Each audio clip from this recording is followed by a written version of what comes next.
Ja estem aquí, una altra vegada. Aquesta setmana, una cosa que feia la tieta de la meva dona a la Boqueria. Feia el millor caneló de lluç i espinacs del món. El farem avui. Fàcil, no ens complicarem la vida.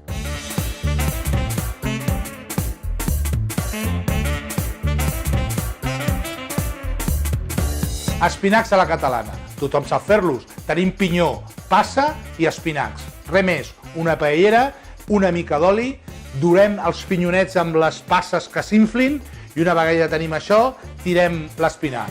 Una miqueta de foc, parem el foc i 2 o 3 voltes i aquest espinac ja ha agafat i ha quedat tendre, ha quedat estupendo. Una miqueta de sal i el reservem. Ara, el lluç. Sí, podem fer un lluç, netejar, tot això. Bé, anem a la peixateria i li diem, escolta, agafen un bon lluç, neteja mal i treu-me la pell i talla a taquets el lluç. Aquest lluç que tenim, agafem i l'escaldem. Millor bullir-lo amb una mica de caldo de peix, blanc, que no el bullim una mica, i el tenim, amb 2 o 3 minuts després de bullir, ja tenim aquest lluç pel seu punt no molt fet perquè no se'ns enganxi i tal. Una mica de sal i fora. També posarem 4 almejetes, que sempre va bé. Una vegada retirem el lluç, podem bullir 4 almejes per decorar i els convidats quedaran flipant.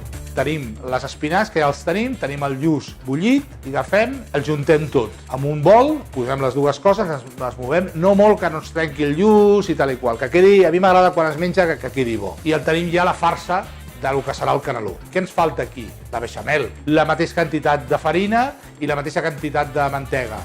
El movem i quan bulleix ja tirarem la llet, normalment el doble de llet. L'anem movent perquè no se'ns faci grumolls i quedi bé. Hi ha gent que li posa nou moscada i altra gent que li posa... Nosaltres li posarem una miqueta d'oli de tòfona que ens donarà aquest toc una mica sofisticat al plat. L'anem movent i ja tenim la beixamel, la retirem. I anem a fer el plat. Molt fàcil. Fem la pasta del caneló. Caneló petit, gran, jo he trobat uns al súper que eren grans, fulles grans, que m'ha agradat perquè així fem un caneló allargat que normalment li dona més divertit, no? Agafem el caneló, l'hidratem amb aigua, una vegada el tenim enrotllat, emplatarem a baix beixamel, caneló a sobre, beixamel a sobre i al forn, 180 graus, 10 minutets. Quan veieu que està ja duradet, el traiem, emplatem amb una mica amb les 2 almejetes que hem obert abans, fet caneló de lluç i espinacs a la catalana. I ja tenim aquest plat.